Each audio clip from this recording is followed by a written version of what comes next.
Eh bien, le salut tout le monde. Aujourd'hui, on se retrouve pour une petite vidéo que je vais faire plutôt en mode vlog pour plus avoir de renseignements et des avis de passionnés qui connaissent. C'est-à-dire, je vais m'expliquer un peu plus. Je possède à l'heure actuelle un 335D E92.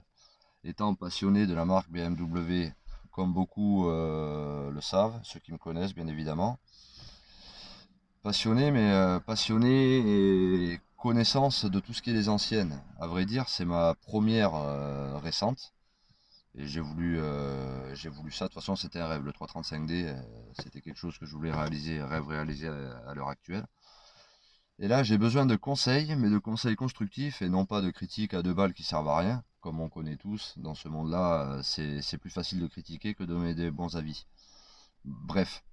Donc je reviens sur le sujet initial. Le sujet initial, c'est quoi? C'est j'ai un 335D, biturbo, année 2008. Elle a juste à peine plus de 200 000 km. Et là, il s'avère que je vais avoir 6 mois de battement, c'est-à-dire que je vais avoir 6 mois de temps, tranquillement, pour me faire une prépa. Mais je veux une prépa fiable et je veux quelque chose de... Je voudrais essayer d'aller aux alentours de 450, 500. Pourquoi pas un petit peu plus, mais au moins 450-500 chevaux.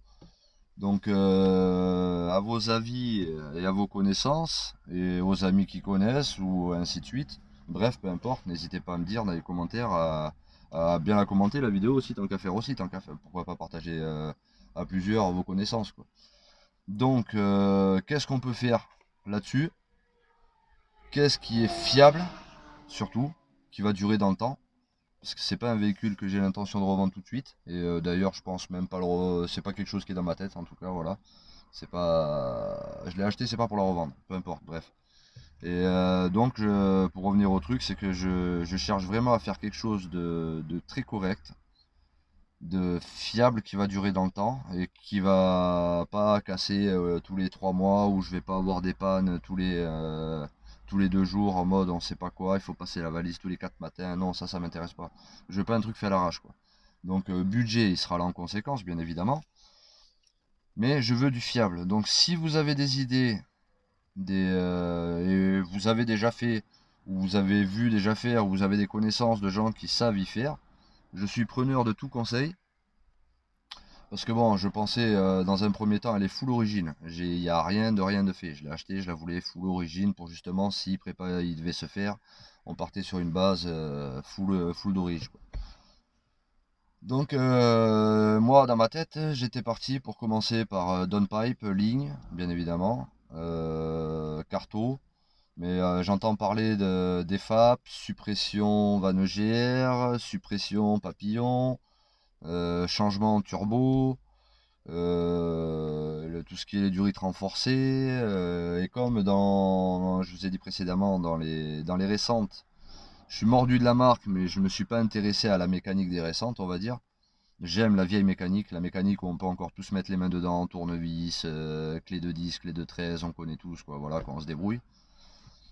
Et là, ben là, je bloque, on va dire, là-dessus. Et comme j'ai pas envie de la toucher bêtement à faire n'importe quoi, ben, je viens vers la communauté des BMistes pour savoir un peu plus, apprendre, quoi. Parce que comme on dit, on en apprend tous les jours. Et c'est vrai qu'effectivement, j'aurais peut-être dû le faire avant. Mais bon, chaque chose en son temps, comme on dit. Donc, je vous laisse me dire dans les commentaires un petit peu ce que vous pensez de ce projet. Parce que j'avais en tête un autre projet, mais qui malheureusement va pas être fait tout de suite. Donc comme il va pas être fait tout de suite, et puis je vais avoir 6 mois de débattement là-dessus, ben, autant me dire que je vais la mettre au repos, et puis que je voudrais faire un gros truc bien propre dessus pour que dans 6 mois, je puisse, on va dire entre guillemets, avoir une nouvelle voiture, quoi. C'est une idée qui m'était dans la tête là, quand je l'ai acheté, et là j'arrive au moment où eh ben, il va falloir faire quelque chose, quoi.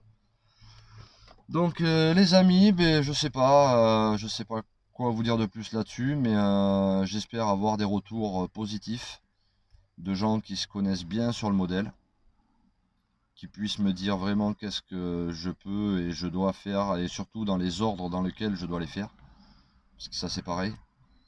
On commence par quoi, on fait quoi, qu'est-ce qu'on fait pas, qu'est-ce qu'il ne faut surtout pas faire.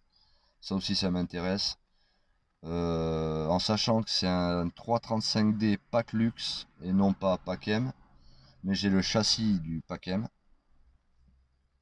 Et voilà. Donc après, comme vous savez tous, 286 chevaux d'origine. C'est une phase 1. C'est une phase 1, ouais. Et puis voilà quoi. Donc je sais pas quoi vous dire de plus sur le truc. J'espère juste avoir des retours positifs. La critique, on la connaît. Et franchement, vous pouvez y aller. Personnellement, je m'en fous complet. Je réponds pas aux critiques. Comme ça, au moins, c'est cash, c'est réglé. Je perds pas mon temps là-dessus, quoi. Parce qu'on sait tous que sur la critique, ça peut durer des mois et des mois et des mois et des mois. Et lui, il est pas content, moi non plus, mais fais pas ci, fais pas ça. Oh, mais surtout, ne fais pas ça. Et je fais ce que j'ai envie de faire sur ma voiture, mais je demande des conseils pour que ce soit fait dans les règles de l'art proprement. Donc voilà. N'hésitez pas à me dire dans les commentaires ce que vous pensez qui est le mieux à faire. La fiabilité surtout la fiabilité. Parce qu'à la limite, les coûts, on s'en fout un petit peu quand on sait que c'est pour garder dans la durée. Mais c'est surtout de la fiabilité, quelque chose de propre et qui va surtout durer dans le temps.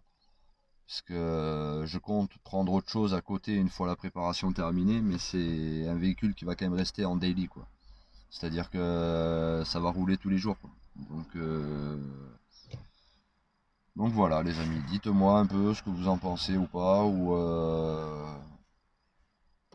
voilà. Je vais terminer ma petite vidéo là-dessus, et j'espère que je vous aurai pas trop dérangé sur le sujet.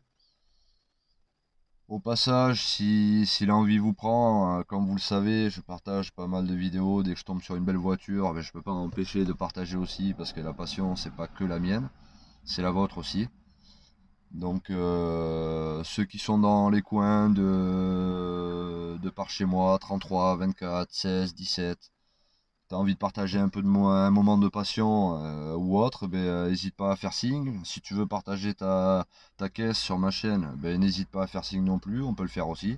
Ce qui m'est arrivé il y a 3 jours en arrière encore avec un passionné BMW comme on sait tous, mais après il n'y a pas que BMW, mais nous on est passionné de BMW quoi.